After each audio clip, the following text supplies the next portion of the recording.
اس movie کی ابتدا میں ہم دیکھتے ہیں کہ دو بسیں سڑک پر چل رہی ہیں۔ دونوں میں لڑکیوں سے بھری ہوئی طلباء اپنی کلاس کی طرف جا رہی ہیں۔ ان میں سے ایک لڑکی تھی متسوکو۔ وہ نہایت دلکش اور منفرد تھی۔ دوسری لڑکیوں کے برعکس وہ کسی چیز میں مگن تھی، یعنی کہ اپنی ایک نوٹ لکھ رہی تھی۔ اس کی سہیلیاں اسے چھیڑنے لگیں اور ساتھ میں کہنے لگیں، تم ہر وقت لکھتی ہی رہتی ہو، آخرکار اس نوٹ کے بنانے میں تمہیں ملتا کیا ہے؟ ذرا ارد گرد دیکھو، سب انجوائے کر رہے ہیں، تم بھی ہمارے ساتھ شامل کیوں نہیں ہوتی؟ یہ کہہ کر ایک دوست نے اس کی نوٹ بک چھین لی۔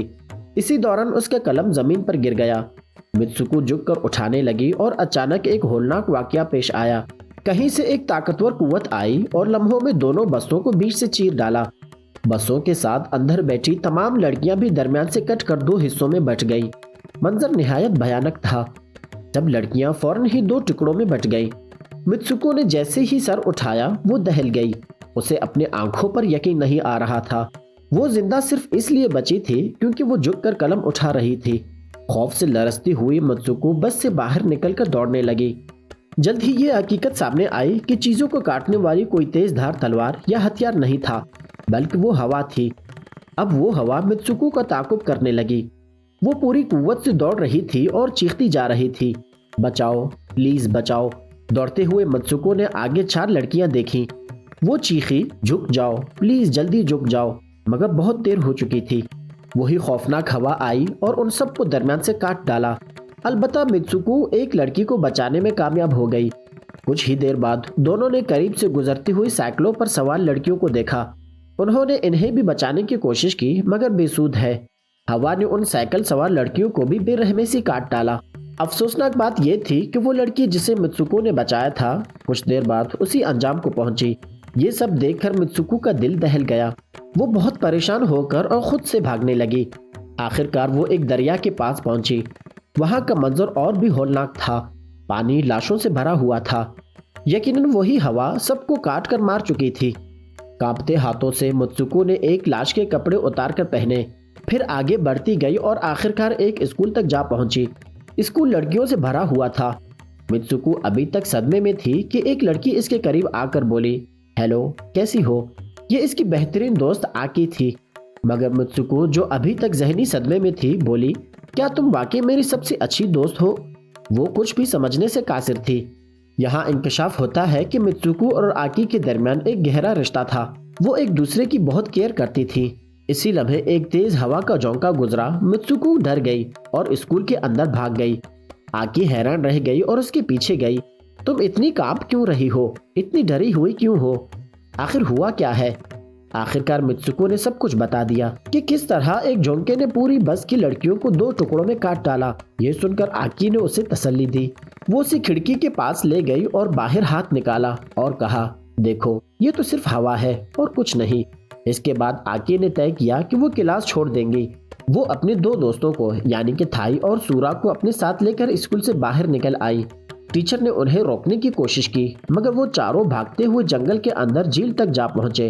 وہاں آکی نے سورا اور تھائی کو متسوکو کی کہانی سنائی۔ یوں سن کر سورا نے کہا، ممکن ہے جو متسوکو نے دیکھا ہے وہ سچ ہو، شاید وہ کسی اور کائنات میں تھی۔ اس دنیا میں لامحدود متبادل حقیقی یعنی کہ الٹرنیٹ ریئلٹیز موجود ہیں۔ یہ کہتے ہوئے سورا نے ایک پتھر اٹھا کر جھیل کے اندر پھینکا اور کہا، اس کائنات میں میں نے یہ پتھر پھینکا ہے، لیکن کسی اور کائنات میں نے شاید یہ نہیں کیا ہوگا۔ اچانک جھیل سے ایک خطرناک مگرمچھ نمودار ہوا اور تھائی کو نگل گیا۔ لیکن کچھ لمحوں بعد تھائی دوبارہ زندہ سلامت ان کے سامنے کھڑی تھی۔ سورا نے وضاحت کی، مگرمچھ نے تھائی کو کسی اور کائنات میں کھایا ہے، لیکن اس دنیا میں اس کے ساتھ کچھ نہیں ہوا۔ جھیل کے قریب انہیں ایک بیڈ ملا۔ وہ سب تکیوں سے کھیلنے لگی۔ اسی دوران متسوکو نے 2 لڑکیوں کو دیکھا جو دور سے انہیں گھور رہی تھی۔ ان میں سے ایک دلہن کے لباس میں تھی، مگر بیڈ جھپکتے ہی دونوں پراسرار طور پر غائب ہو گئے۔ سورا نے کہا، ہم سب کی تقدیر پہلے سے لکھی جا چکی ہے، مگر اگر تم اسے بدلنا چاہتے ہو تو تمہیں وہ کرنا ہوگا جو کسی اور کائنات میں ممکن نہیں ہو۔ یہ سب کہہ کر وہ اسکول واپس آ گئی۔ کچھ دیر بعد ایک اور کلاس شروع ہوئی۔ کلاس کے دوران متسوکو نے اپنی چیئر کے پاس ایک تکیہ دیکھا۔ وہ جھک کر اسے اٹھانے لگی کہ اچانک ٹیچر نے ایک مشین گن نکالی اور کمرے میں موجود تمام لڑکیوں کو گولیوں کی برسات کر دی۔ جب متسوکو نے سر اٹھایا اور ادھر ادھر دیکھا، اس کے سامنے ایک اور بھیانک حقیقت تھی، یعنی کہ سب مر چکے تھے، حتیٰ کہ اس کی بہترین دوست آکی بھی۔ یہ سب دیکھ کر متسوکو کا دل دہل گیا۔ اب اسے احساس ہوا کہ اس بار اس کی جان صرف اس تکیے نے بچائی تھی جس کی وجہ سے وہ وقت میں جھک گئی تھی۔ ٹیچر اس کے قریب آیا اور غصے سے کہا، تمہیں کیسی ہمت ہوئی میرے کلاس میں بچ نکلنے کی؟ اب تیار ہو مرنے کے لیے۔ اتنے میں تھائی اور سورا پہنچی۔ وہ متسوکو کو بچانے اور بھاگنے کی کوشش کرنے لگی، مگر جیسے ہی وہ نکلنے ہی والی تھیں، اچانک ایک اور ٹیچر سامنے آیا۔ اس نے بندوق اٹھائی اور سیدھا تھائی اور سورا کو گولی مار دی۔ دونوں موقع پر ہی ہلاک ہو گئیں۔ اب متسوکو باقی بچی ہوئی لڑکیوں کے ساتھ اسکول کی عمارت سے باہر دوڑنے لگی۔ پیچھے اساتذہ مسلسل ان پر اندھا دھند فائرنگ کر رہے تھے۔ کچھ لڑکیاں اسکول کی باؤنڈری سے نکلنے میں کامیاب ہو گئیں، مگر بھاگتے بھاگتے متسوکو اچانک ٹھوکر کھا کر گر پڑی۔ اسی لمحے ایک ہولناک جھونکا آیا اور باقی تمام لڑکیاں لمحوں میں درمیان سے کاٹ کر 2 ٹکڑوں میں کر دی گئی۔ اب صرف متسوکو اکیلی ہی زندہ بچی تھی۔ وہ پاگلوں کی طرح دوڑتی گئی، آخر کار کسی طرح شہر کے پولیس اسٹیشن پہنچ گئی۔ وہاں اسے ایک خاتون پولیس آفیسر ملی۔ متسوکو نے ہانپتے کانپتے سب کچھ بتا دیا، مگر آفیسر سن کر ہنس دیا اور کہا، تم ابھی بھی اسکول یونیفارم میں کیوں ہو؟ پھر وہ بار بار اسے کو کہہ کر مخاطب کرنے لگی۔ متسوکو حیران رہ گئی۔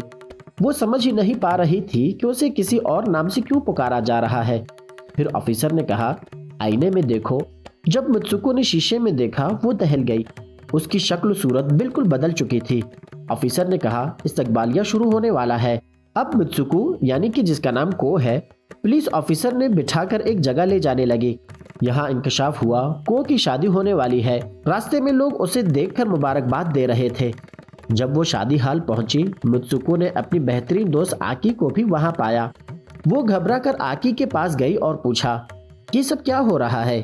یہ سب کیا ہے؟ آکی نے آہستگی سے سرگوشی کی، چپ رہو، اس وقت ہم کسی کے قابو میں ہیں، جو میں کہوں وہی کرو، میں تمہیں بچا لوں گی۔ متسوکو نے ہاں میں سر ہلایا، ٹھیک ہے۔ پھر آکی نے اسے شادی کا جوڑا پہنا کر تیار کر دیا۔ اسی دوران کچھ لڑکیاں کمرے میں داخل ہوئیں اور اس کا مذاق اڑانے لگیں۔ یہ دیکھ کر آکی کا صبر جواب دے گیا۔ اس نے ایک ایک کر کے سب کو قتل کر ڈالا۔ تقریب سے پہلے آکی نے متسوکو کو ایک ٹوٹی ہوئی بوتل دی جس کا کنارہ بہت تیز تھا۔ جب متسوکو تقریب میں پہنچی، وہ دہل گئی۔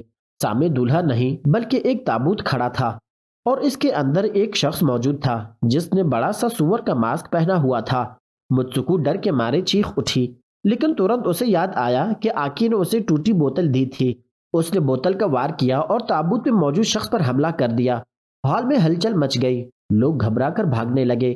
موقع کا فائدہ اٹھا کر متسوکو اور آکی نے بھی بھاگنے کی کوشش کی، مگر راستہ روکنے کے لیے 2 مہیلائیں آ گئیں۔ یہ وہی مہیلائیں تھیں جو پہلے اسکول میں ٹیچر تھیں، لیکن متسوکو اور آکی نے ان سے خوب لڑائی کی اور آخرکار دونوں کو شکست دے کر نکلنے میں کامیاب ہو گئے۔ باہر آ کر دونوں نے فیصلہ کیا کہ الگ الگ دشاؤں پہ دوڑیں، تاکہ اگر ایک پکڑی جائے تو دوسری کم سے کم بچ سکے۔ اب متسوکو یا پھر کو اکیلی بھاگ رہی تھی۔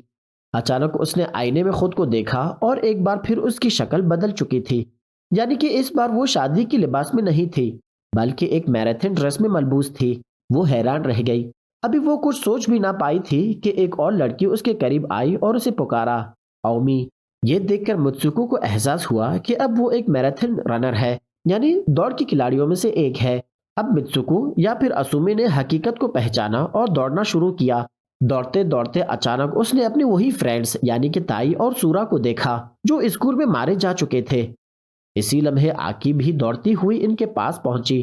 متسوکو کو اپنی فرینڈ آکی کو دیکھ کر بہت سکون ملا، لیکن ترنت ہی انہوں نے دیکھا کہ ایک آدمی سور کا ماسک پہنے ان کے پیچھے آ رہا تھا اور اس کے ساتھ وہی 2 مہیلائیں تھیں جو اسکول میں ٹیچرز تھیں۔ یہ دیکھ کر سورا نے متسوکو سے کہا، تمہیں ہر حال میں اس دنیا سے نکلنا ہوگا۔ آکی نے کہا کہ بھاگو، یعنی بھاڑ کے راستے سے نکل جاؤ۔ متسوکو دوڑتی دوڑتی ایک سنسان غار نما جگہ پر پہنچی۔ وہاں اس نے دیکھا کہ کئی اور لڑکیاں موجود تھیں، سب اسکول یونیفارم میں ہیں۔ اچانک ان میں سے ایک لڑکی نے اس پر حملہ کر دیا اور چیخی، اگر تم زندہ بچ گئی تو ہم سب کو مرنا ہوگا۔ اتنے میں آکی آئی اور اس لڑکی کو قتل کر ڈالا۔ پھر متسوکو کو غار کے اندر لے گئی۔ غار کے اندر آکی نے کہا، اپنا نام زور زور سے پکارو۔ متسوکو نے بار بار اپنا نام چیخنا شروع کر دیا۔